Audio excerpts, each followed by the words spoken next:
마태복음 1장 18절에서 끝까지 보겠습니다. 마태복음 1장 18절에서 끝까지. 마태복음 1장 18절 끝까지. 예수 그리스도의 나심은 이러하니라. 그의 어머니 마리아가 요셉과 약혼하고 동거하기 전에 성령으로 잉태된 것이 나타났더니 그의 남편 요셉은 의로운 사람이라 그를 드러내지 아니하고 가만히 끊고자 하여 이 일을 생각할 때 주의 사자가 현몽하여 이르되 다윗의 자손 요셉아 내 아내 마리아 데려오기를 무서워하지 말라. 그에게 잉태된 자는 성령으로 된 것이라. 아들을 낳으리니 이름을 예수라 하라. 이는 그가 자기 백성을 그들의 죄에서 구원할 자이심이라 하니라. 이 모든 일에 된 것은 주께서 선지자로 하신 말씀을 이루려 하심이니 이르시되 보라 처녀가 잉태하여 아들을 낳을 것이요 그의 이름은 임마누엘이라 하리라 하였으니 이를 번역한즉 하나님이 우리와 함께 계시다 함이라. 요셉이 잠에서 깨어 일어나 주의 사자의 분부대로 행하여 그의 아내를 데려왔으나 아들을 낳기까지 동침치 아니하였더니 이름을 예수라 하니라. 아멘. 예수 그리스도의 탄생은 정말 획기적인 어떤 그런 대전환점을 이룹니다. 우리 구약 성경 창세기로부터 말라기까지 끝이 나는데요. 그 내용을 한마디로 딱 이야기하자면 예수 그리스도가 나타나신다라는 사실입니다. 우리가 꼭 알아야 될 것이 이게 하나님 있어요. 하나님 있어요. 하나님은 우리 이제 잘 알다시피 엘로힘이라 그러죠. 그 하나님은 하나님은 이게 원래 엘로힘이란 말이 이게 하나님 이게 능력이란 말이에요. 능력이란 말이에요. 능력이고 이 능력은 어디서 나오느냐? 사랑에서 나옵니다. 사랑에서. 그래서 정말 중요한 것이 사랑입니다. 이게. 그래서 우리가 새해부터는 어떤 목표로 우리가 이게 전개되어야 될 것인가 하는 걸 생각해 볼 때 계속 이렇게 예수님과 그리고 사도들이 그 제자들에게 계속 당부하는 것이 이게 서로 사랑하라, 이웃 사랑하라 이런 표현을 계속 쓰는 거예요. 이게 바로 이게 내가 하나님의 어떤 그런 그 세계에 들어갔다는 것, 하나님 자녀가 됐다는 증거예요. 이게 그걸 하지 못하면 다 거짓말이에요. 서로 사랑, 이웃 사랑, 형제 사랑 같은 말인데 하지 못하면 나는 하나님 백성이라는 것을 이게 인정받을 수가 없는 것이에요. 이게 그래서 이게 사랑. 왜? 하나님은 자체가 사랑이기 때문에. 사랑이 뭔지를 우리가 이 세상에서 세상 개념으로 생각하면 안 돼요. 이 세상은 우리가 뭐 이렇게 가족 간의 사랑, 혹은 부부 간의 사랑, 연인 간의 사랑, 부모와 자녀 간의 사랑 이렇게 있는데 그 사랑 이야기가 아니에요. 성의 사랑이라는 그게 아니에요. 이게. 성의 사랑이라는 것은 하나님의 마음을 우리가 갖는 걸 가리켜서 사랑이라고 부릅니다. 하나님 마음을 갖는 거예요. 그런데 이 성경의 주제는 뭐냐면 이게 하나님이다 말이요. 이 하나님이 이게 하나님 있으면 뭐합니까? 하나님이 나타나야 된단 말이에요. 이게 나타나야 된단 말이에요. 하나님 있으면 뭐예요? 우리가 하나님을 공경하고 하는 경배하면 뭐합니까? 아무 소용 없어요. 우리가 찬송을 부르고 하나님을 공경하고 하는 경배하면 아무 소용이 없어요. 중요한 건 뭐냐면 하나님이 나에게 나타나야 되는 거예요. 나타나야 되는 거예요. 그래서 이게 아들이란 말이 뭐냐? 아들이란 말이 우리 참 성경에서 중요한 건 말을 아는 게 중요한데요. 아들을 우리가 이 세상에서 생각하는 아들을 보면 안 돼요. 이게 오늘 말씀 주제가 아들을 낳으리니 이렇게 이름 붙였는데 우리가 이게 이게 매년 성탄절이 올 때마다 이 성탄을 기념하면서 하면서도 우리가 이게 너무 궁금하잖아요. 어떻게 소위 동정녀 마리아가 예, 남자하고 동침도 하지 않았는데 애를 낳느냐 이 말이에요. 이게 궁금하잖아요. 이게 궁금하면 뭐 잘 모르겠으니까 에라 모르겠다 그냥 믿자 이렇게 해버렸는데 그렇게 해가지고는 전혀 이것이 나에게 도움이 안 돼요. 그 어떤 비밀을 알아야 되는 거예요. 성경은 비밀을 아는 거예요. 비밀을 아는 거예요. 그 비밀을 알아야지. 예, 그냥 뭐 성경에 말이 안 되는 게 너무 많잖아요. 예를 들어서 이게 그 이집트 국경을 넘어서 이스라엘 들어가는데 검푸른 홍해가 확 흘러가고 있습니다. 이게. 그런데 모세가 지팡이를 드니까 홍해가 쫙 갈라지면서 마른 땅이 되더라 이 말이에요. 어젯밤에도 쉽게 영화를 이제 좀 보다 잤는데 이게 된단 말이에요. 그게 말이 됩니까? 이게 검푸른 홍해가 모세 지팡이를 드니까 동풍이 불어가지고 쫙 갈라지면서 마른 땅이 되었더라. 그게 말이 됩니까? 이게 말이 안 되잖아요. 그럼 그게 뭘 말하는지를 이렇게 제일 중요한 게 그게 뭘 말하는지 이해하는 게 중요해요. 이해하는 게 중요해요. 네. 근데 이것이 내가 어디서 썼지만은 이게 지금 우리 속에는 우리 인간의 생각 속에는요 진짜 잡다한 생각도 잔뜩 있습니다. 누구나 다 있습니다. 이것 때문에 내가 그게 홍해물이에요. 그게 내가 빠져 죽는 거예요. 이게. 그런데요 이게 모세의 지팡이라는 뜻은 무슨 말이냐면 이게 예수님 입의 말씀이에요. 예수님 입의 말씀 딱 오면요 내 영혼이 아주 깨끗해져 버립니다. 이게. 내 영혼이 마른 땅이라는 게 뭐냐? 어린아이. 너희가 어린아이 같이 되지 않으면 천국 들어갑니다. 그 마태복음 19장. 그러니까 모든 잡다한 상념이 싹 없어지면서 마음이 깨끗해져 버립니다. 이게 마른 땅이에요. 그래서 우리 인간은 누구나 다 생각이 많습니다. 그냥 온갖 잡다한 생각이 많아가지고 내 영혼이 그냥 이렇게 견디질 못해요, 이게. 그런데요, 놀랍게도요, 네, 저는 그런 걸 많이 종종 경험하는데, 뭐 일이 엉키고 안 풀릴 때요, 성경을 보면은 없어져 버리게. 진짜 없어져 버려. 마음이 복잡한 이런 게 없어져 버리게. 근심이 없어져 버려. 그 전까지는, 이거 어쩌지 하면서 막 괴로워해. 그런 많은 문제들이 있는데요, 신기하게 성경을 보면 그거 없어져 버리게. 편안해져 버리게. 그걸 느껴요. 마찬가지입니다, 이게. 우리 인간 영혼은요, 우리 인간은 영혼이잖아요. 인간을 우리 영혼이라고 영혼. 인간을 영혼이라고 영혼이라고 소울. 인간을 영혼이라는 게 잡다한 거예요, 이게. 그냥 뭐 생각 많습니다, 이게. 예를 들어서 밥을 하나 먹는다 해도 오늘 밥을 뭐 빈밥 먹을까 아니면 무슨 순댓국을 생각이 복잡합니다, 이게. 예, 모든 것 뭐 매사가 다 그렇습니다. 그야말로 이렇게 그런 무수한 잡다한 생각들이요, 그걸 홍해물이라는 거예요. 쉽게 얘기해서 우리 인간은요 누구나 마귀와 귀신들이 우글거려요. 마귀와 귀신들이 누구나 우글거려요. 그 마귀와 귀신들이 우리 뭘 딱 사로잡고 있느냐? 우리 마음과 생각을 사로잡고 있어요. 그래서 우리 마음과 생각을 복잡하게 만들어가지고 헷갈리게 만들어가지고 자꾸만 우리를 그렇게 나락으로 끌고 들어가게 돼 있어요, 이게.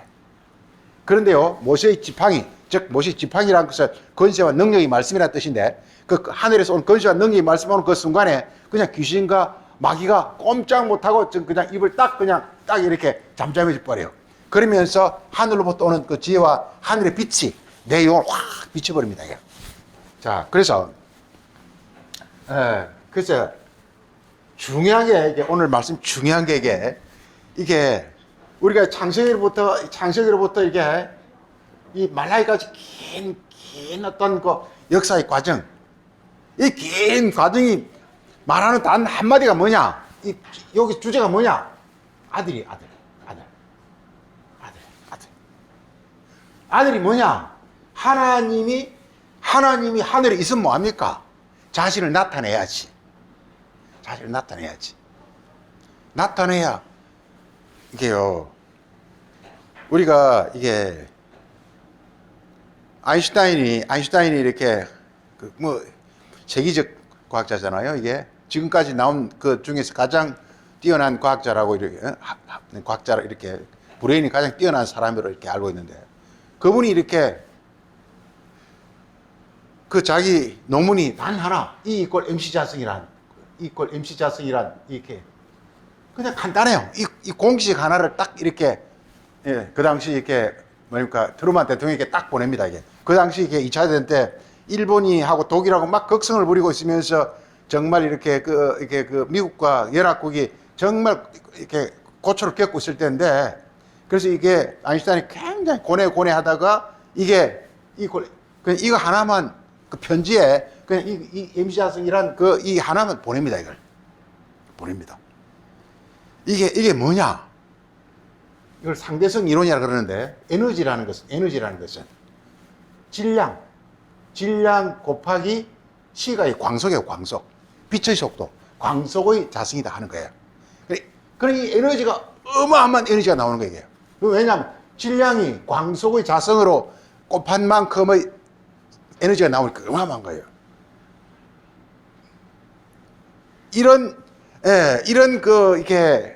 그래서 과학자 한 사람이 전 세계를 자주하는 이유가 바로 그건데요. 그래, 이걸 주니까 이걸 이렇게 가지고 그 미국에서 좀 내놓으러 한다는, 그 당시 미국에 이렇게 요로 뛰어난 어떤 학자들이 많이 모였습니다. 그래서 그들을 한 100명 정도, 가장 뛰어난 과학자들 한 100명도 추려가지고, 그래서 아마 그 당시에 아마 나사가 그때 만들어진 거 알고 있는데, 나사란 걸 만들어가지고 이 공식을 주면서 그 과학자들에게 공식이 던져는 좋은 거예요, 이게. 그래, 과학자들이 공식을 가지고 막 머리 싸우면서 이제 연구를 하기 시작한 거예요. 그래서 나온 것이 뭐냐면 이게 원자폭탄이에요. 그래, 원자폭탄이 어마어마한 에너지가 나오거든요. 에너지라는 게. 그래서 이게 히로시마, 나가사키에 그 원자폭탄을 떨어뜨리니까 그 소형의 지금 북한이 만들고 있는 원자탄이 그 원자탄보다 다 큽니다, 이게. 소형의 원자탄에 떨어지니까 그냥 일본 천황이 그때 기법을 해버린단 말이에요. 예. 그리고서 그 뒤에 나온 것이 소위 우리나라 지금 현재 많이 문제되고 있는 원자력 발전소입니다. 발전소 어마어마한 전력, 우리나라 전력이 없으면요, 이게 나라가 그냥 금방 써버립니다, 이게. 우리 주변을 들어보세요. 전부 전력 아닌가? 전력 아닌 게 뭐가 있어요, 이게? 전부 전력입니다, 이게. 전력이 이것이 우리나라가 이게 어떻게, 이게 하지 못하면 금방 모든, 컴퓨터 해서 모든 산업이 다 스톱되어버립니다, 이게. 삼성 반도체 그 전력 얼마나 많이 씁니까? 그거 전부 스톱됩니다. 그래서 전력을 이렇게 우리나라에서 전력이 옛날에는 이렇게 주로 화력 발전이나 수력 발전을 했는데, 그래서 이렇게 거기에 이제 원자력 발전이 나왔는데, 이 원자력 발전, 이 공식이 이게 원자력 발전소가 되는 거예요. 예. 그래, 이거 뭘 내가 설명하느냐? 이게 아버지야. 이게 아버지라는 게, 하나님 아버지라는 게 뭐냐? 공식이라니까요. 이게 말씀이란 말이에요. 성경 말씀이 뭐냐? 하나님 원리예요. 공식이에요. 하늘의 원리. 하늘의 무한한 어떤 능력과 무한한 생명과 무한한 어떤 어떤 지혜나, 이것의 원리가 이게 소위 율법이라는 거란 말이에요. 율법. 그 원리를 지금 이제 우리는 어떻게 하든지 이것이 나에게 실현시켜야 돼. 내 것으로 만들어야 돼, 이게. 그래서 이런 아인슈타인이 이렇게 자기 일평생의 어떤 자기 그 연구한 업적을 이 공식 하나로 다 그냥 던져놓은 거란 말이에요. 근데 전 세계 과학자들이 다 달라붙어가지고 이걸 가지고 이렇게 그 에너지를 이렇게 이렇게 실현을 시켜야 되니까. 이게 이 공식만 있으면 뭐합니까? 이것이 그대로 적용이 돼가지고 에너지가 나와요. 그래서 에너지가 이 원자폭탄이라는 이 자체가 어마어마한 에너지란 말이에요. 이게. 원자폭탄은 파괴적 에너지. 그래서 이 원자폭탄 하나에 히로시마, 나가사키가 쑥대밭이 되는 파괴적 에너지예요. 그렇지만 원자력 발전소는 이게 생산적 에너지예요. 그러니까 이 에너지라는 것은요, 인류를 멸망시키기도 하고 인류에게 어떤 이렇게 큰 번영을 시키기도 하는 것이 바로 에너지입니다. 에너지가. 그래서 이제 에너지가 또 새로운 어떤 단계로 가는 걸 지금 보게 되는데, 뭐 수소 에너지 이렇게 수소 에너지 이런 쪽으로 아주 쉽게 이렇게 펼치는 걸 보는데, 그러니까 뭐냐면 이것이 하나님은 말씀이에요. 하나님이 말씀이에요. 이게 성경 하나님이나 말씀이나 여호와나 같은 말이에요. 이게. 이 말씀이 이게 이 하나님 말씀이고 하나님 여호와가 하늘에 있으면 뭐합니까? 이분이 어마어마한 능력과 어마어마한 지혜와 어마어마한 생명을 갖고 있으면 뭐합니까? 나는 지금 이제 비참하고 예, 나는 이렇게 나는 이렇게 초라한데. 그래서 이것이 하늘에 있는 것이 이렇게 우리에게 이게 실현이 되는 거예요. 아들은 뭐냐? 그래서 아들이란 뜻이 뭐냐면 이게요. 아들이란 것은 성경 아들이란 말 잘 알아야 되는데 아들이란 것은 이것이 이렇게 나타남. 실현 그런 뜻입니다. 그런 뜻입니다 이게. 하나님이 그러니까 하나님이 이렇게 어마어마한 생명이고 어마어마한 능력, 그 무한성. 예, 성경이 이렇게 영생 이런 말이 많이 나오지 않습니까? 우리 잘 아실 것은요. 우리가 지금 육으로 죽는다고 죽는 게 절대로 아닙니다. 변화될 뿐이에요. 내가 육으로 죽는 것은 변화될 뿐이에요. 근데 잘못 변화되면 완전 내가 비참하고 정말 이렇게 내가 이렇게 이걸 지옥이나 음부라고 말을 하는데 내가 잘못 어떤 변화가 일어나면요. 부활이 뭐냐? 간단히 변화입니다. 변화. 그렇지만 하나님이 내게 실현돼 가지고 변화가 일어나면요. 나는 정말 이렇게 아주 영광스럽고 빛나는 존재가 되는 거예요. 그래서 우리 요한복음 5장 25절에 이렇게 두 부활이 있다고 그랬어요. 뭐 한 사람? 선한 일을 한 사람은 무슨 부활? 생명의 부활. 그 다음에 악한 일을 행한 자는 무슨 부활? 심판의 부활. 이렇게 되어 있단 말이에요. 이게 부활이란 말이에요. 부활이라는 것은요. 부활이라는 것은 이 아들, 이 부활이라는 것은 몸이란 뜻입니다. 몸이란 뜻입니다. 몸이란 뜻입니다. 그런데 선한 일이 뭐냐? 이 하나님의 이것이 나에게 실현되어진 것, 이게 바로 선한 일이에요. 하나님 나에게 실현되어지는 것. 이걸 우리가 예수 그리스도 안에서 혹은 예수 그리스도 믿음으로 가능한 거예요. 왜? 최초로 예수께서 하나님을 실현한 이 아들이기 때문에 이제 우리는 예수 그리스도 안에서만 우리에게도 똑같은 일이 일어납니다. 그래서 선한 일이라는 것은 우리가 착한 일을 하라는 뜻이 아니에요.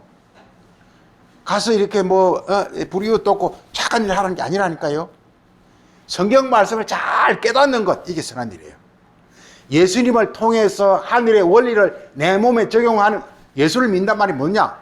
예수님이 이걸 이뤄냈으니까 우리도 똑같이 예수님을 본받아서 하나님의 어떤 무한한 능력을 나에게 이뤄내는 거예요. 이게 선한 일이에요. 이게 다른 말로 믿음이에요. 그럼 악한 일은 뭐가 악한 일이겠습니까? 이게 선한 일이 그리스도 안 혹은 그리스도 믿음이라고 그랬어요. 그럼 악한 일은 뭐겠습니까? 그리스도를 부인하는 거예요. 부인하는 거예요. 바리새인들이 예수를 우습게 봐요. 그게 부인하는 거란 말이에요. 말도 안 들어요. 예수님 말은 말도 안 들어요. 지가 잘났다는 거야. 그게 악한 일이에요. 왜 그러냐? 이게 한마디로 구약 성경 한마디로 하나님이에요. 구약 성경 전부가 우리 소위 구약 성경을 성경이라 그러는데, 구약 성경이나 성경이란 말이 같은 말인데, 성경이란 말이 같은 말인데, 특히 구약 성경인데, 이게 성경인데, 이 성경 전체가 하나님에 가는 거예요. 하나님에 가는 거예요. 그런데 우리 구약 성경 보면 하나님에 관해서 많은 선지자들이나 사람들이 막 하나님이 설명합니다. 하나님은 대단하고, 하나님은 전능하고, 하나님은 못하는 일이 없고, 많이 나옵니다. 그럼 뭐합니까? 나는 비참한데. 그런데 이 가운데서 말이에요. 구약 성경에서 보면요. 계속 그 중간에 살짝 던져놓는 것이 때가 되면 아들이 나타난다는 거예요. 아들이. 이런 말이 중간중간 나와요. 때가 되면 아들이 나타난다는 거예요. 즉 하나님이 이렇게 드디어 반드시 사람을 통했습니다. 참 우리가 소나 돼지나 짐승으로 태어나지 않고 사람으로 태어난 것이 얼마나 우리가 복이지. 그 자체가 어마어마한 복이에요. 사람으로 태어난 자체만 어마어마한 복이에요. 짐승. 요즘 참 헷갈리는 게, 요즘 우리 반려동물이랍니까? 요즘 개가 이게 그냥 거의 사람 수준으로 사람보다 서열이 높은 것 같더라고요. 어떤 사람에게는 개가 서열이 더 높아요, 이게. 그래가지고 이게 서열이 아마 요즘 서열이 여자가 1위고 개가 아들이 2위고 개가 3위고 남편이 4위고 그 다음 시부모는 한 5위고 이리 될 것 같아. 예. 서열이 그려져 있어 지금. 그 참 헷갈리겠어요. 나 헷갈리겠어 이게. 이상하게 시대가 돼버렸어. 나 그걸 지금 수수께끼를 풀어야 되는데 못 풀겠어요. 아직 잘 모르겠어요. 그게 맞는 건지 안 맞는 건지. 왜? 너무나 많은 사람들이 그렇게 하고 있기 때문에 그것도 굉장히 의미가 있어 보이긴 한데, 왜냐면 성경적으로 보면 그렇지가 않아요. 성경적으로 보면 이게 이 사람의 중요성이 너무나 엄청나거든요. 이게 중요성. 왜냐하면 하나님은 사람을 통해서 자신을 나타낸다니까. 사람을 통해서. 그래서 지금 이 시대가 좀 잘못되어 있지 않나 이런 생각을 해보는데, 하여간 이렇게 너무 중요한 건 사람이에요. 우리 잘 알던 하나님이라는 말 자체가 이게 하나님을 L이라는 L 자체가 이게 뭐 그냥 무적인 거 아닙니까? L이란 무적, 무한, 전능, 이게 L 아닙니까? L이란 말이 그 말 아닙니까? 하나님 말 L이란 말이에요, 이게. 근데 그 L이 아주 무적인 무한한 말이게 물 통해서 자신을 나타내 보여야지. 근데 이게 사람을 통해서 L을 나타내는데, 그 사람을 통해서 나타난 그 하나님을 우리가 아들이라 부른단 말이에요. 아들이 뭐냐? 하나님이 사람을 통해서 자신을 나타냈을 때 아들이라 한단 말이에요. 그러니까 아들이라는 말 속에는 이때 하나님은 아버지가 되고 아들 속에는 아들 안에는 자동적으로 누가 있겠습니까? 아버지가 반드시 있단 말이에요. 아들이란 말은 아버지가 그 안에 있다는 얘기란 말이에요. 그래서 그러니까 아들 안에 아버지가 있는 걸 가리켜서 우리가 뭐라 그러냐? 언약을 맺는다고 하는 거예요. 언약을 맺는다 하는 거예요. 그래서 구약성경 곳곳에서 이게 하나님을 말하고 있으면서 아들 얘기가 계속 나와요. 자, 한번 보세요. 우리 창세기 17장 보겠습니다. 굉장히 감동적인 것입니다. 창세기 17장 19절에 하나님이 이러시되, 이게 아브라함이라는 사람이 아주 그냥 이렇게 그 보통 사람이 아니에요. 하나님 말을 들었고 있어요. 이게 성경에 그런 사람이 종종 있습니다. 이게 우리도 그래야 됩니다. 우리도 아브라함처럼 못하겠지만 그래야 됩니다. 하나님의 말씀이 들려와야 되는 거예요. 하나님이 이러시되 아니라 내 아내 사라가 내게 아들을 낳으리니. 아브라함이 하는 말입니다. 내 아내 사라에게 아들을 낳으리니. 그러니까 아브라함과 사라가 부부관계인데 사라한테 아들이 낳겠다는 것입니다. 아들을 낳는다는 것입니다. 그래서 그 이름은 이삭이라고 해라. 내가 그와 중요한 건 내가 그와 내 언약을 세우리, 이거예요. 하나님 언약을 그 이삭과 세우겠다는 거예요. 언약을 세웠다 그랬으니까, 언약을 세웠으니까, 이렇게 언약은 하나님의 약속이잖아요. 약속을 주겠다는 거 아닙니까? 하나님 갖고 있는 각종 좋은 것들을 그에게 주겠다라는 거, 이게 언약을 세우는 거예요. 이게 구약 성경을 볼 때 언약을 세우는 게 뭔지 모르면요, 성경을 알 수가 없어요, 이게. 언약을 세운다라는 것은 하나님과 그 백성 사이의 언약을 세우는 것인데, 그러니까 그 언약과 함께 하나님의 모든 것을 그 사람에게 준다는 뜻입니다, 이게. 조건이 있어요. 그 조건이 뭐냐면 조건이라는 것이 이것이 이제 어려운데 그 조건이 쭉 나오는데, 이게 뒤에 이제 17장은 이 장 17장 주제가 뭐죠, 이게? 주제가? 할례죠. 할례가 뭡니까?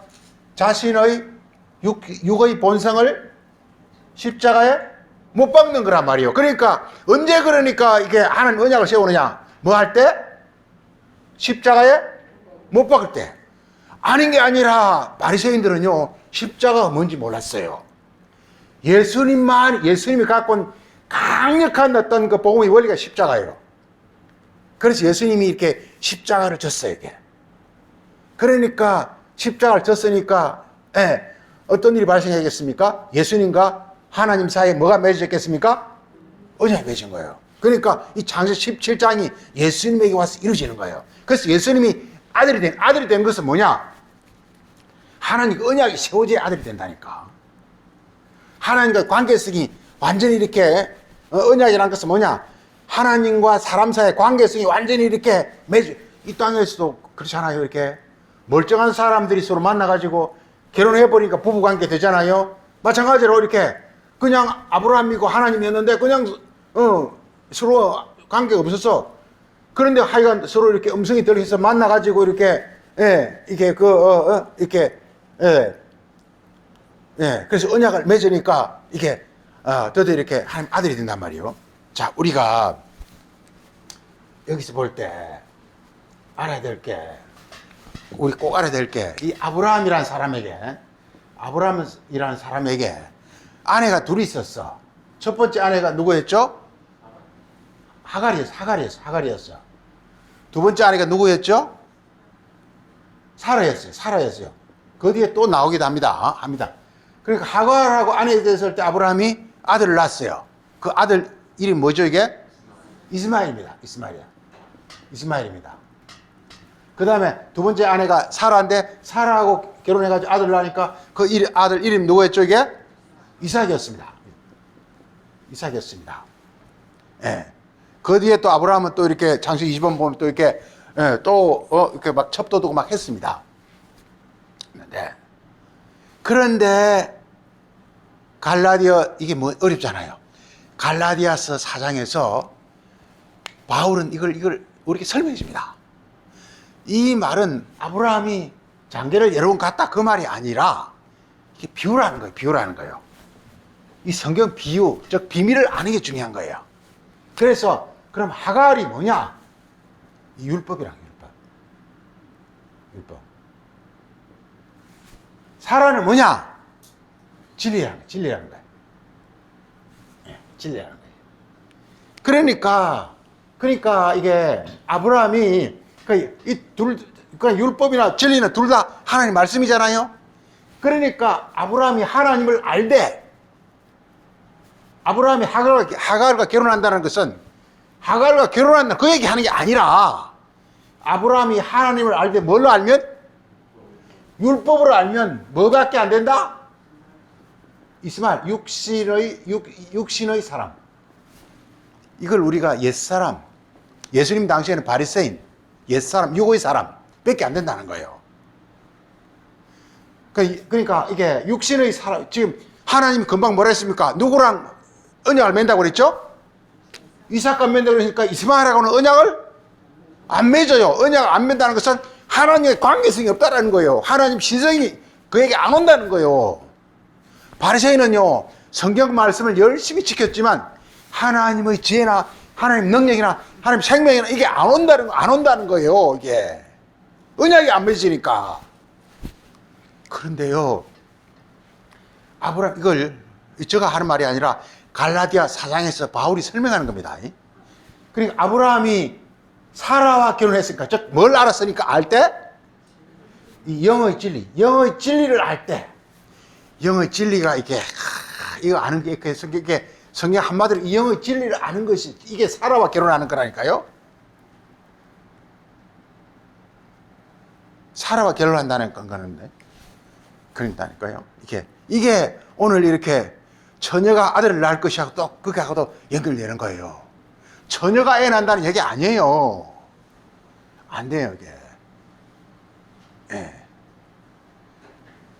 그래서 이삭이 이게 아들이에요. 아들이란 말은 뭘 했을 때만 아들이라 그런다고요? 언약을 맺을 때만, 즉 하나님과 이렇게 서로 간에 이렇게 완전히 이렇게 혼연일체가 됐을 때만. 그래서 요한복음 10장 37절에 아버지와 나는 하나라, 이게 언약이에요. 그랬을 때만 그리고 이삭은 그러니까 이게 육신의 사람이 아니라 이게 바로 영의 사람인데, 영의 사람인데 이게 아들이에요. 아들이에요.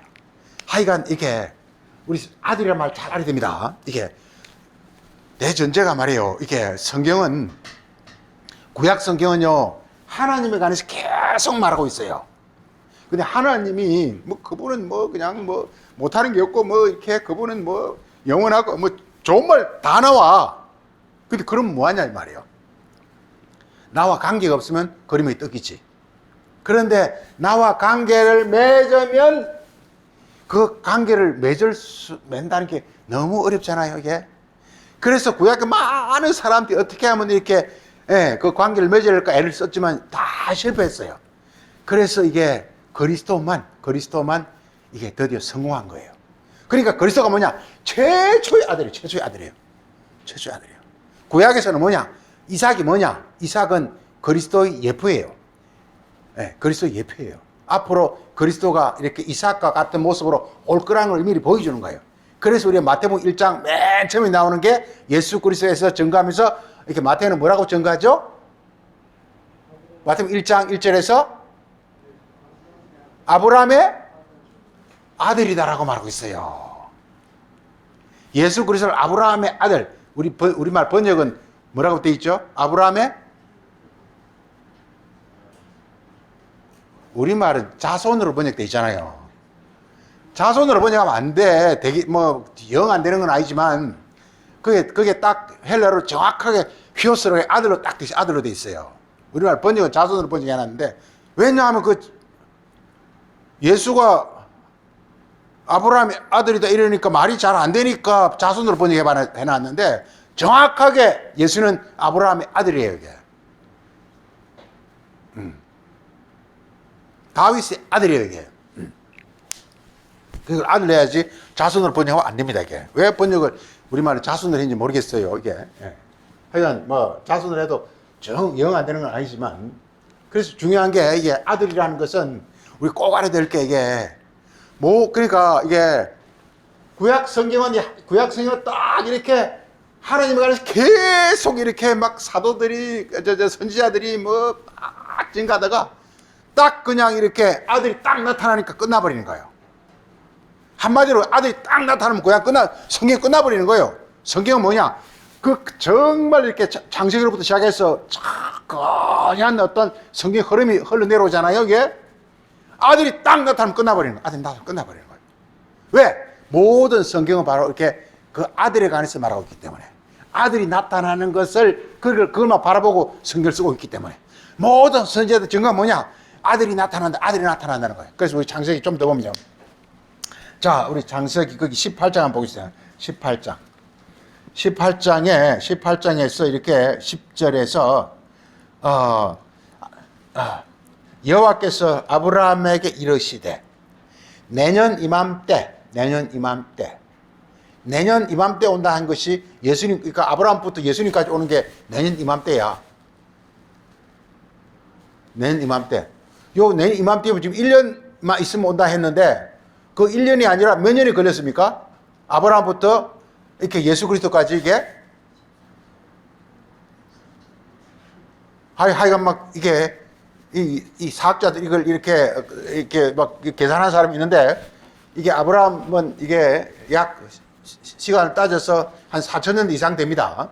그러니까 하나님께서 아브라함에게 내년 이맘때 내년에 내가 내게 오마 그랬는데 그렇게 하고 난 뒤 하나님이 오시는 언제 오셨느냐? 이게 마리아에게 드디어 왔다는 거예요. 그때까지 이게 몇만 년이 걸렸는데 하나님은 내년에 오겠다고 얘기했어요. 내년. 그러니까 하나님의 내년은 우리 인간의 몇만 년 전이야. 몇만 년이야. 자 보세요. 내년 이맘때 내가 반드시 내게 돌아오리니. 돌아오리. 그러니까 하나님이 아브라함이 온다는 거예요. 이게 온다는 거예요. 근데 아브라함은 이미 죽어버렸어. 근데 여기서는 그러니까 아닌 게 실제로 내년 이맘때 이렇게 이삭이 태어났기 때문에 내년이라고 썼지만 실제는 뭐냐? 예수 그리스도 오심을 말하고 있는 거예요. 내 아내 사라에게 아들이 있으리라 이렇게 말하고 있습니다. 그리고 꼭 중요한 게 14절에 이게 정말 이렇게 우리가 이 감동적인 표현입니다. 여호와께 능치 못한 일이 있겠느냐. 그러니까 여호와 하나님은 전능하시다 이 말입니다. 그 사람들은 하나님 전능하시다 그러면 어떻게 되느냐? 아이고 하나님은 모든 걸 다 할 수 있다. 뭐 내가 돈이 필요하면 돈도 주고 내 뭐 병도 주고 병도 고쳐주고 뭐 이런 식으로 알고 있습니다. 하나님이 전능하심이 뭐가 전능하심이라고요? 14절에 나오잖아요. 14절에 기한이 이럴 때에 때가 되면 내가 내게로 돌아오니 사라에게 이게 여호와의 전능하심이란 말이에요. 하나님의 전능하심. 그게 무슨 말이냐면요. 전능이라는 것은 그야말로 전능한 거 아닙니까? 전능한 건데요. 가장 어려운 게 뭐가 가장 어려운 거냐면요. 가장 어려운 게 이게 하나님을 뭐 하는 거? 하나님을 이렇게 나에게 실현하는 것이 가장 이게 하나님 이걸 이렇게 하나님이 하신다는 거예요. 그럼 다 끝나는 거예요. 네. 우리가 일단 우리가 이렇게 어떤 사람이 돈도 많고 지식도 많고 그 사람 뭐 이렇게 명문가고 학벌도 다 좋아. 그걸 어떻게 소유하는 방법은 어떻게 하면 되죠? 그 사람하고 결혼해버리면 돼. 안 그래? 그러니까 마찬가지로 이렇게 하나님이 갖고 있는 좋은 게 너무 많아. 근데 그걸 이렇게 다 소유하는 방법은 한 가지. 뭐죠? 뭐가 되는 거? 아들이 되는 거란 말이에요. 하나님 아들이 돼버리면 하나님 모든 게 다 내게 된단 말이에요. 이게 바로, 그래서 하나님이 가장 하시기 힘든 일이 뭐냐? 그래서 이게 우리 성경 보면 이렇게, 성경은요, 이렇게, 하나님은 능치 못하심이 없다. 또 우리 누가복음 1장에서는요, 하나님 말씀은 능치 못함이 없다. 또는 여호와는 능치 못함, 이런 말들이 나오는데, 그래서 하나님은 능치 못함이 없다. 여호와는 능치 못함이 없다. 말씀은 능치 못함이 없다. 이게 전부 이렇게 뭔 뜻이라고요? 아들이 되는 거야. 그만큼 아들이 중요합니다. 자, 우리 알아야 될 게, 우리가 이번 성탄절을 맞이해서 꼭 중요한 건요. 꼭 중요한 건 뭐냐면 이렇게 성경에서 많은 말을 하고 있는데, 많은 말을 하나님 어떠하고 뭐 어떠고 뭐 열방 이스라엘 민족 어떻고 복잡하게 많은 게 많은데, 그 중에서 계속 이렇게 초점을 두고 있는 그 초점이 뭐냐면요. 이렇게 하나님이 아들로 이렇게 하나님 자신이 사람으로 나타낸다는 것. 하나님 자신이 사람으로 나타난다는 것. 사람으로 나타낸다는 것. 쉽게 해서 아들이 나타난다는 것. 이게 그것만 이루어지면 끝나는 거예요. 복잡한 게 필요 없어. 그냥 그거 하나면 끝나버리는 거, 이게. 그 구약성이 전체를 이렇게 딱 한마디로 말하면 뭐가 나타난다는 것? 아들이 나타난다는 것이에요. 그게 바로 여호와의 능치 못함이다. 즉 하나님이 할 수 있는 가장 어떤 그런 크고 대단한 일이라는 거예요. 이게 아들이 나타나는 거예요. 아들. 그 잘 알아야 됩니다. 성경의 주제는 뭐냐? 하나님 아들을 향해서 말하고 있어요. 하나님 아들이 다른 말로 천국이고 그게 부활이고 영광이고 전부 그거예요. 영생이고 다 이거예요. 그 아들에게 그 아들 이루어지면요, 이게 그 모든 것이 다 이루어진다니까 이게. 그러니까 아들은 그래 설명이 아들은 하나님의 뭐라고요? 하나님의 나타남 또는 실현. 이게 아들이란 말이에요. 그러니까 보세요. 잘 보세요. 하나님은 뭐 하는 거야? 근데 아들은 하나님을 나타냈어. 그럼 이 아들은 결국 뭐가 되겠습니까? 뭐가 되겠습니까? 이 아들이?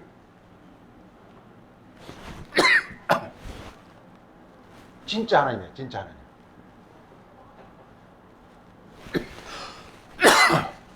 그러니까 아들이 뭐라고요? 참 하나님이라. 그냥 이게 말씀으로 있을 때 하나님, 하늘에 있을 때 하나님, 그건 그냥 그림의 떡이야. 좋은 줄은 알아. 그렇지만 나하고는 상관이 없어. 그 하나님 하늘이고 나 땅에 있으니까 그게 나하고 상관이 없어. 그런데 예수님이 그 중간에 다리를 딱 놔주고 다리를 놔준 거예요. 자기가 아들이 돼가지고, 예. 자기가 딱, 자기는 아들이, 그러니까, 아까 우리 찬송 1인편이 나왔어요. 그 아들을 표현해서, 무슨 하나님? 참 하나님이라 했던가? 참 하나님은 그리고 또 참 사람, 이렇게 표현하는 찬송가 있었죠? 이렇게 하면 안 되는 거예요. 이거 봐요. 왜 이렇게 해? 하나님, 예수 그리스도가 참 하나님이고 참 사람이에요? 그런 말이 성경에 없어요. 예수는 뭐라고요? 예수는 사람이에요. 사람. 사람인데 어떤 사람이다? 사람인데 어떤 사람이다? 참 하나님이라니까. 참 하나님이라니까. 이게 우리가 예수를 설명할 때 사람들이 예수는 참 하나님, 참 말은 좋은 것 같아. 말은 좋은 말 같아. 그렇지만 성경을 설명할 수 없는 거예요. 성경 그게 아니에요. 예수는 그냥 사람이에요. 사람인데 하나님의 실체란 말이에요. 하나님의 실체란 말이에요. 하나님 아들이란 말이에요. 자, 우리 이제 그래서 선지자들은 또 뭐라고 말하는지, 선지자들은 우리 이사야서를 보겠습니다. 다 볼 수는 없어요. 이사야서를 좀 보겠습니다. 이사야서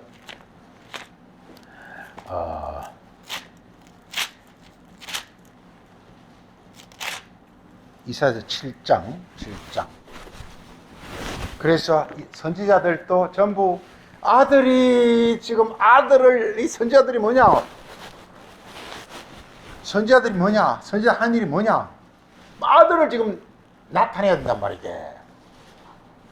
그러니까 율법 10계명 있으면 10계명.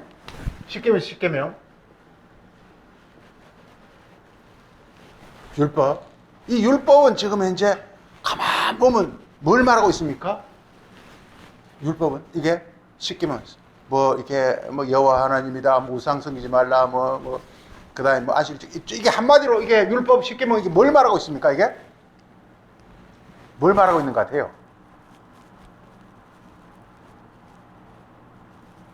이게 그리스도 이야기라니까. 그리스도.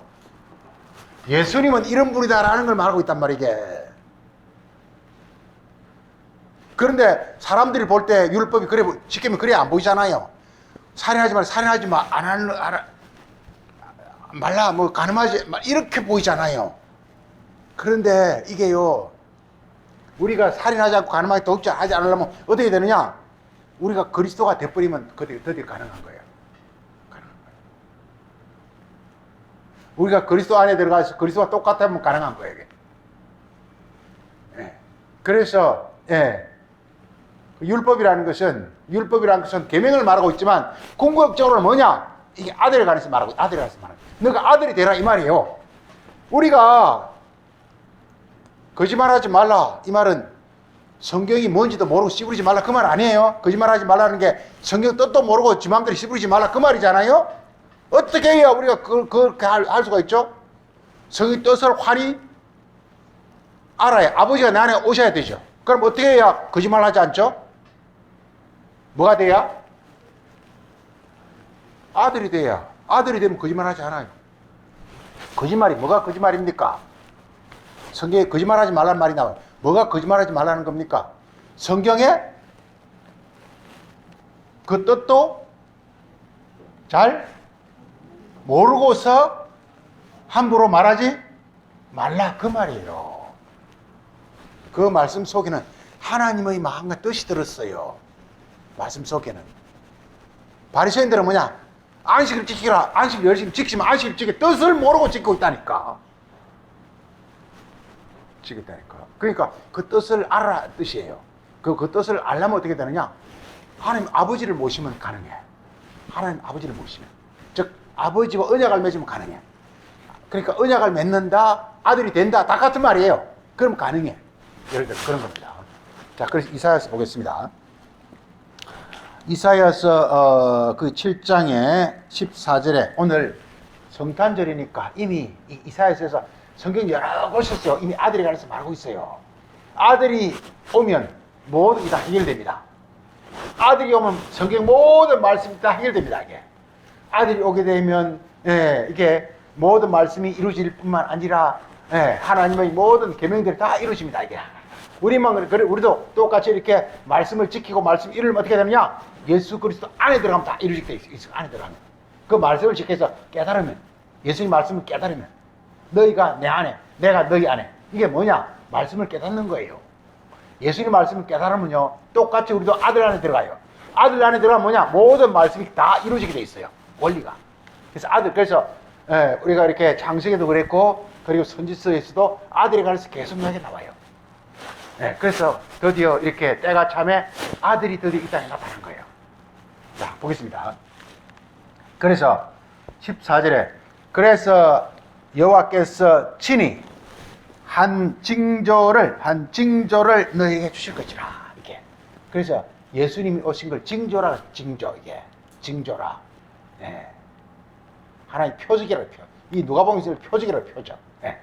표적이라. 보세요. 처녀가 잉태하여 아들을 낳을 것이요. 그래서 여기서 이렇게 드디어 이제 이렇게 이제 복음서였던 그 성탄과 거의 이제 같은 말이 나옵니다. 처녀가 잉태하여 아들을 낳을 것이요. 처녀. 그래서 이게 마리아가 잉태해서 예수 그리스도 낳는 거 얘기인데 이걸 우리가 역사적으로 세상 인간적으로 생각하면 안 됩니다. 이게 처녀라는 것은 이 우리가 말하는 그 처녀가 아닙니다. 이게 처녀가 잉태하여 아들을 낳을 것이요. 우리가 아까 창세기 18장에 그 아들을 낳는 것이 누가 아들을 낳았다고 그랬죠? 아브라함이 누구와 결혼했을 때? 사라와 결혼했을 때 그 이삭을 낳았어요. 이걸 가지고 지금 여기 지금 이삭 결혼하면 결합시키면 처녀가 누가 처녀가 되겠습니까? 잘 보세요. 아브라함이 하갈하고 결혼할 때는 이스마엘을 낳았어요. 그런데 아브라함이 사라하고 결혼했을 때 이삭을 낳았어요. 그런데 우리 여기 성경에서 말하는 것은 이렇게 아들을 낳는 거거든요. 거기서 사라, 그러니까 이삭만 아들이란 말이에요. 그러니까 아브라함이 사라와 결혼했을 때 그게 바로 이제 이삭을 낳았단 말이에요. 근데 이 이삭의 선지자는 뭐라고 말하냐? 처녀가 잉태한 아들을 낳는다고 했단 말이에요. 그러면서 아까 창세기 18장 그하고 연결시키면 거기서 누가 처녀가 될까요? 처녀는 여자로 생각하면 안 됩니다.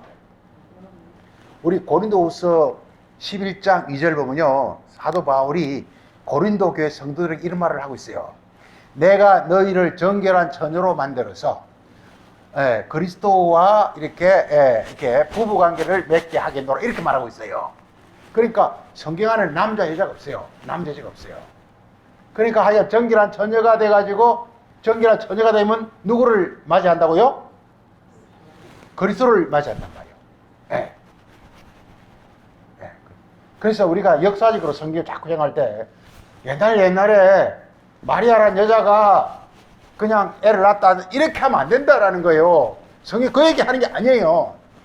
정결한 처녀라는 것은 우리 고린도후서 12장 보면요. 잘 한번 유추해 보세요. 바울이 그렇게 말하고 있습니다. 내가 너희를 정결한 처녀로 만들어서 한 남편인 그리스도에게 중매하고자 한다 이렇게 말하고 있어요. 그럼 거기서 정결한 처녀는 뭘 말할까요? 고린도교회 성도들에게 너희를 내가 정결한 처녀로 만들겠다라는 거예요. 그런 다음에 그리스도를 남편으로 영접하게 하겠다는 거예요. 그럼 거기서 남자 여자 이야기 아니에요. 정결한 처녀 남자 여자 이야기가 아니라니까.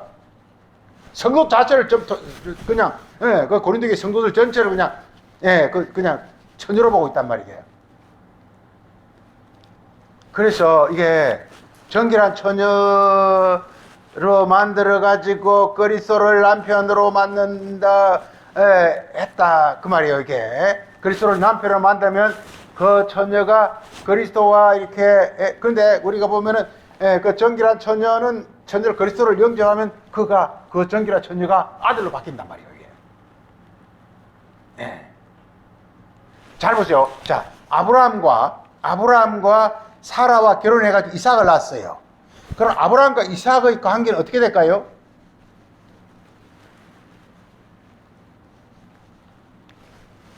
그 말은 말이에요. 보세요. 아브라함이라는 사람이 사라를 아내로 맞으니까 이삭을 낳았단 말이에요. 사라가 뭐라고 그랬죠? 영의 진리라고 그랬죠. 그러니까 아브라함이 영의 진리를 깨달으니까 뭘로 바뀌었습니까? 이삭이 된 거예요. 정결한 처녀도 이게 여기서 처녀로 생각하면 안 되고, 정결한 처녀가 이렇게 그 가브리엘 천사 와가지고 그래서 이렇게 잉태를 해가지고 아들이 된 거란 말이게, 원리란 말이게. 그래서 그 정결한 처녀라는 것은 처녀라는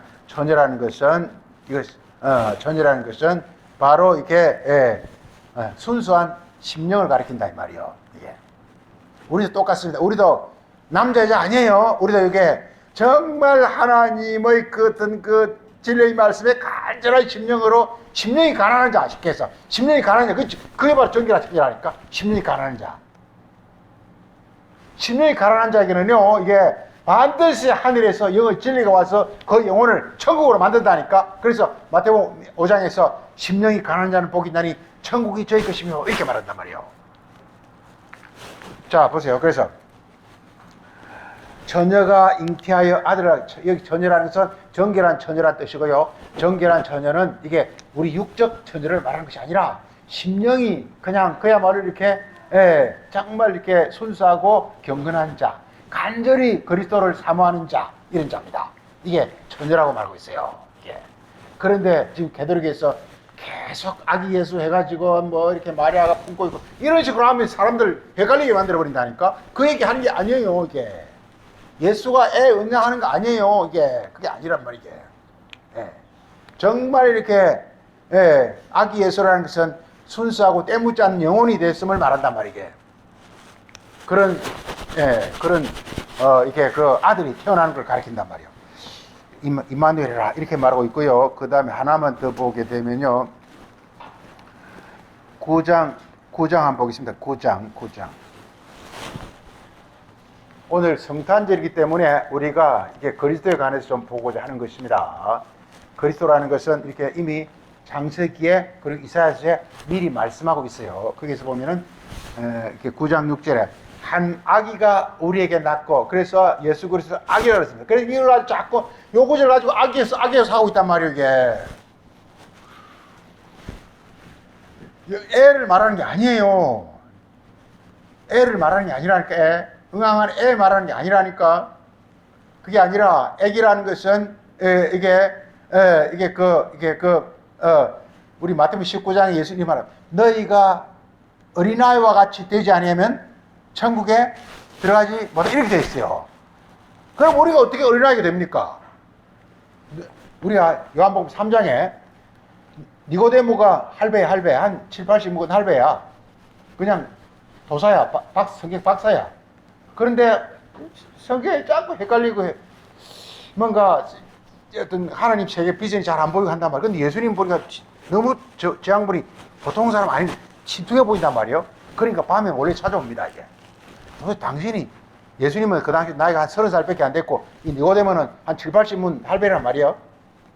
근데 자기는 그냥 막 그 회의가 와. 성경에 대해 회의가 와. 열심히 성경 공부해 잘 모르겠어. 근데 예수님은 나이 30살밖에 남지도 안 됐는데 하는 일이 아주 담대하고 뭐 거침이 없고, 그 다음 딱 하는 일들이 이렇게 놀라운 일들을 한단 말이에요. 그래, 밤에 몰래 찾아가지고 도대체 당신이 어떻게 이렇게 해서 그래 대단을 합니까? 이러니까 뭐라고 말하죠? 너가 물과 성령으로 거듭나야 하나님 나라를 볼 수도 있고 들어갈 수 있는. 거기서 초점이 뭐죠? 이게 뭐 하라는 거죠? 물과 성령으로 거듭나라는 거예요. 물과 성령은 뭐가 물과 성령이죠? 예수님의 가르침이란 말이에요. 하늘에서 오는 가르침이란 말이에요. 물은 하나님의 가르침이고, 그래서 오는 그 성령은 그 하나님의 능력이라면 그걸 받아야만 이게 어린아이라니까. 아기라는 게 애가 아니라니까. 베드로에서 애 안고 그렇게 하면 안 된다니까. 애가 그 얘기 아니에요. 지금까지 니고데모 같이 할배가 된 그게 그냥 그대로 그냥 박살이 나고, 그냥 예수님 가르침을 통해서 순수한 어떤 그 마음을 갖는 것. 니고데모가 뭐 애입니까? 나이 70, 80 먹은 할배인데. 그런데 예수님의 가르침을 받으면 어린애가 돼버린다니까, 이게. 우리 똑같아요. 우리도요, 말씀이 깨달아지면 어린애처럼 돼버려, 이게. 천진난만이 돼버려, 이게. 네, 그게 어린애 되는 거예요. 그러니까 뭐냐, 물과 성령이 와야 어린애가 되는 거예요. 물과 성령이 와야. 물과 성령이 뭐냐? 예수님의 어떤 그 하늘의 능력의 어떤 가르침. 물은 뭐냐? 물은 다 씻어 없애버리는 거예요. 세례 씻어 없애버리는 거예요. 니고데모 70, 80 묵은 그 많은 묵은 때 싹 없애버리는 거예요. 그 다음에 하늘의 영이 오면 그냥 어린애처럼 돼버리는 거예요. 그게 바로 어린아이예요. 그러니까 나는 되도록 이렇게 주교 얼굴 모자 쓰고 이런 사람들 진짜 어린애가 뭔지 아는지 나 그게 궁금해요. 실제로 그 사람들이 그게 알기를 아는지. 맨날 성날 되면 애기 예수 해가지고 애기가 뭔지 알기를 하는지. 지금 이제 2000년에 애가 태어났다 그 얘기하고 있는 것 같아. 애 태어난 얘기 하는 게 아니라니까 이게. 지금까지 그러니까 우리가 시간이 되게 끝내야 되겠네.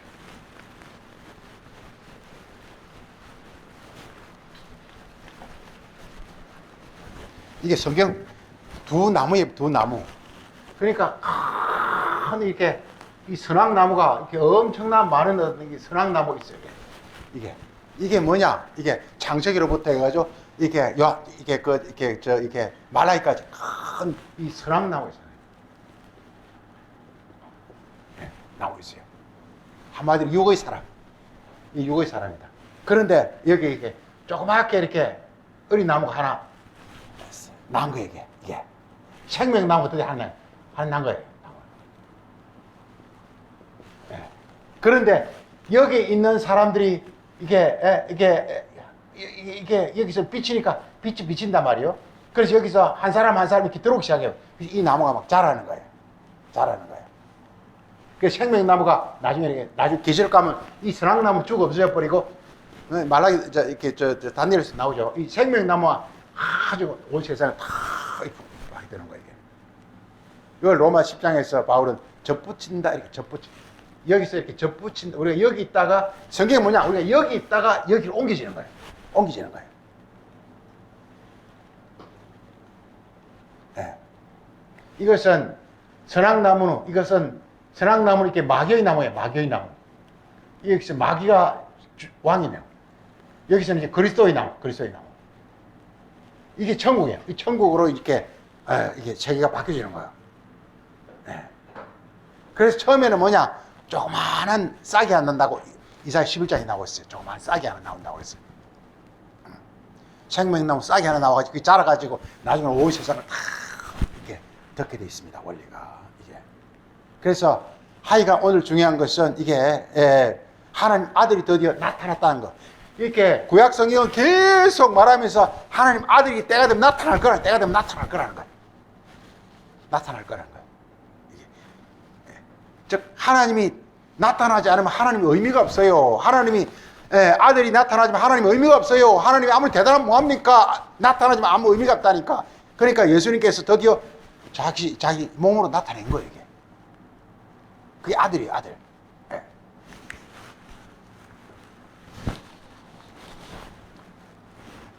자, 그래서 우리 거기 보면 나무 좀 더 오면 아기가 낳고 아기를 아들이라고 했어요. 아기를 하나님 나타나십니다. 아들이 우리에게 오셨는데, 그는 어깨 정사를 메었고, 그러니까 어깨, 그러니까 어깨란 전심으로 정사, 그러니까 온 세상을 다 다스린다는 거예요. 가버먼트, 정사 가버먼트입니다. 가번이라는 게 다 다스린다는 뜻입니다. 그러니까 그리스도가 이제 온 세상을 다스릴 것을 말하고 있습니다. 그리고 이렇게 그는 기묘자는 원더풀, 정말 원더풀하는 거예요. 이게 원더풀. 그러니까 사람의 눈을 할 때는 전혀 이해가 안 돼. 예수님 하는 얘기 전부 원더풀이에요. 성경 전부 원더풀 얘기예요. 원더풀. 예수가 그냥 그냥 말 한마디 하면 그냥 모든 일이 다 그대로 다 돼버려요. 원더풀이에요. 원더풀. 그 원더라는 것 자체가 이게 뭐가 원더냐? 여기에 있는 사람들은 각종 어떤 그런 여기 있는 사람 이게 육의 세계인 사람 영의 세계를 보질 못해. 그게 소경이야. 그러니까 예수님 말 한마디 하니까 눈이 열리면서 이거 봐. 그럼 이쪽 옮겨와. 이게 참 원더예요. 그러니까 여기 있는 사람은 소경이고, 그 다음에 소경이고, 여기는 이제 뭐 각종 김머거리고 뭐 안전병이고 문둥병자 그런 거예요, 이게. 그런데 예수님의 어떤 빛이 비치는 말씀이 나가니까 이들이 전부 이렇게 그 변화가 일어나서 이쪽으로 옮겨온단 말이에요. 이걸 한마디로 전부 원더풀이야, 원더풀. 원더. 이거 우리가 이적이나 표적, 이걸 원더풀이야, 원더풀. 이적이나 표적이라는 것은 마귀에 속한 사람에게 예수님을 통해서 하늘의 빛이 올 때 깨달아지는 것, 이걸 우리가 이적이라고 해요, 이적. 일어난 변화, 이걸 이적이라고 해요. 그러니까 육에 있는 사람이 그리스도를 통해서 하늘의 빛과 하늘의 어떤 깨달음이 올 때 일어나는 어떤 영적 변화, 이걸 우리가 이적이라고 해요. 이걸 원더라. 그 다음에 이렇게 모사라. 이 모사는 이게 그 지혜, 카운슬러. 아주 지혜가 모든 것을 다 이게 그들을 이렇게 다 설명해 주 있는 것을 가리킵니다. 그 다음에 그거가 뭐냐 하면 이렇게 전능하신 하나님이라, 이게. 하나님 아버지와 실제로 함께 있다면, 그 전까지 사람들은 뭐냐, 전부 하나님 말로 하지 실제 하나님은 관계없어. 바리새인은 하나님이지 말이고 하나님은 관계없어요. 그들은 하나님과 언약을 안 맺었는데 무슨 관계가 있어? 아무 소용. 우리 구약 신약 성경에도 바리새인이나 이런 사람들, 이 사람들 하나님 관계없어요. 이 사람들은 입으로 하나님 찬양하고 하나님을 뭐 경배하고 입으로는 하죠. 그렇지만 언약을 안 맺는데 무슨 소용이 있어? 아무 상관이 없지. 중요한 언약을 맺어야 됩니다. 즉 자기와 하나가 되어야 된단 말이에요. 연합해야 된단 말이에요. 언약은 연합입니다. 하나님과 내가 연합되어야 되는 거예요. 그래서 이분이 뭐냐? 하나님과 연합된 분이다 이 말이에요. 하나님이 실체다 이 말이에요. 전능하신 하나님이라고 해서 하나님 실체라는, 이분이 뭐냐? 영원한 아버지라는 거예요. 아버지가 좀 전에는 아기였고 아들이었는데 금방 아버지로 바뀌어. 이게 바로 그리스도입니다. 그래, 아들이란 말은 뭐냐? 아버지의 나타남이니까 아들이 아버지예요. 하늘에 있는 아버지는 의미가 없잖아요. 나타내야 그게 의미가 있는 거지. 예수님은 자기 몸으로 아버지를 나타냈기 때문에 그 참된 아버지란 말이게. 참된 하나님이란 말이게. 네. 그분이 바로 그리스도. 드디어 그리스도가 아들이고, 그 아들을 우리 임마누엘 하나님과 함께하는 분이란 말이에요. 시간이 다 됐어. 여기까지 보고 그다음 하지 않겠습니다만은 하고자 하는 두 번째가 이렇게 뭐냐면 이것은 이게 이게 처녀에서 태어난 처녀에서 이렇게 정결한 처녀에서 여자가 낳는 여자가 이렇게 아들을 낳는다. 여자가 낳는다. 이 여자라 그랬을 때는요, 이 세상 여자에게는 육체라는 육체. 중요한 게 여자가 아들 낳았다는 것은 이게 육체라는 뜻입니다. 육체. 우리 요것만 보겠습니다. 우리 갈라디아서 4장 한번 보죠. 갈라디아서 4장. 사도 바울은 그리스도에 관해서 뭐라고 설명하고 있는지 한번 보겠습니다.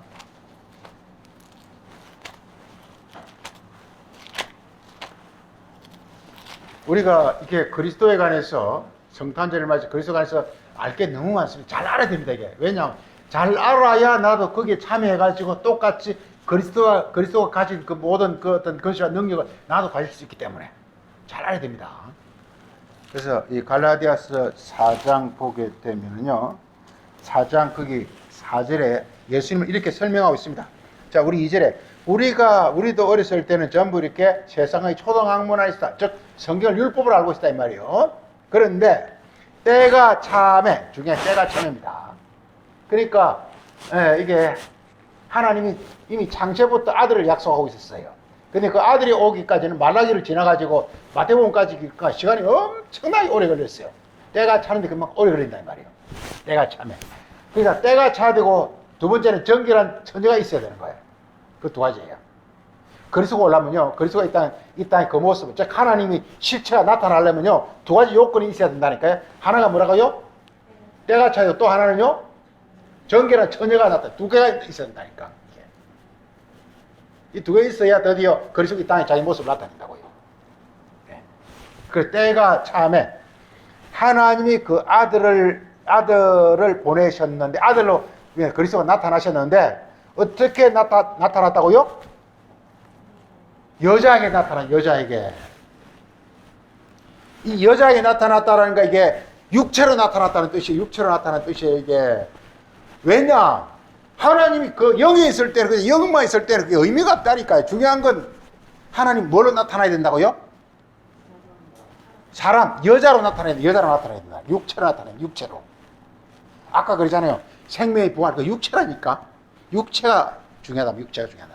우리가 정말, 우리는 지금 이제 육체를 갖고 있기 때문에 전부 여자예요. 성경적으로 볼 때 육체를 갖고 다 여자예요. 그래서 우리가 머리를 잘 굴리잖아요. 남자예요 또. 머리 굴리는 걸 남자라 그래. 육체는 이게 여자라 그래. 예수님은 뭐냐? 하늘에서 왔기 때문에 이렇게 하나님 영으로 이렇게 이제 여자에게 나타나는 육체를 가졌다 그런 뜻입니다. 이게 바로 구세주 요건이에요. 구세라는 게 온 세상을 구원한다는 뜻인데 그래야만 이제 드디어 모든 사람이 다 그리스도 안에서 드디어 구원을 받을 수 있는 길이 열린다 이 말이에요. 구원을 받는다는 것은 이제 우리의 신분도 드디어 이제 이게 이 땅의 마귀적 존재가 아니라 하늘에 하나님의 어떤 영의 존재가 되어지는 것, 이게 구원이란 말이에요. 하나님과의 언약을 맺는 게 구원이란 말이에요. 지금은 마귀와 언약을 맺고 있어. 마귀가 시키는 데에 돼. 이렇게 말하고 있습니다. 그래서 여자에게 나게 하시고 중요합니다. 여자에게 나게 중요합니다. 여자. 즉 율법으로 왔다는 것입니다. 육체로 왔다는 뜻입니다. 그 다음에 율법 아래 왔다. 율법 아래. 이것은 율법 아래 있는 것은 율법 아래 있는 자들을 모두 이렇게 다 구원하기 위해서다. 그래서 전부 아들을 우리에게 주기 위해서, 우리도 똑같이 아들이 되게 하기 위해서 이렇게 말하고 있습니다. 그래서 너희도 아들이 되었다 이렇게 말하고 있어요. 아들이라는 것이 전부 이게 이 세상 성경 세상 말로 이해하면 안 됩니다. 아들 얘기 아니라 하나님을 나타내는 자들이 됐다 이런 뜻입니다.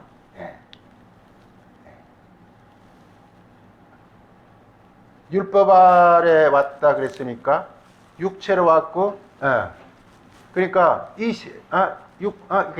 율법 아래 왔다는 것은 그러니까 이 세상의 어떤 그런 권세에 왔다는 뜻입니다. 그래서 이렇게 그 율법을 영의 진리로, 율법을 아까 사라라고 그랬잖아요.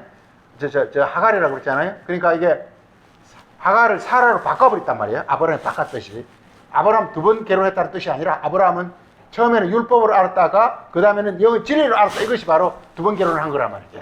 그래서 예수님은 똑같이 이렇게 율법 아래 오셔가지고 그 율법을 영의 진리로 바꿔버리면 말미암아 드디어 예수님을 따르는 제자들에게도 똑같이 이런 바로 이렇게 이런 율법 아래 있는 자들을 속량해가지고 좀 아들의 직분을 아들의 어떤 그 직분을 우리에게 다 주셨다라는 것이 이게 바울이 증거하는 바로 그리스도의 어떤 그 오심을 말하고 있는 것입니다. 자, 그래서 처녀가 낳았다라는 것이고 꼭 오늘 보고 싶은 것이 바로 그 얘기인데, 세 번째는 뭐냐면 말씀은 능치 못함이 없다. 이 말도 꼭 알으세요. 너무 이게 감동적 구절입니다. 말씀은 능치 못함이 없다.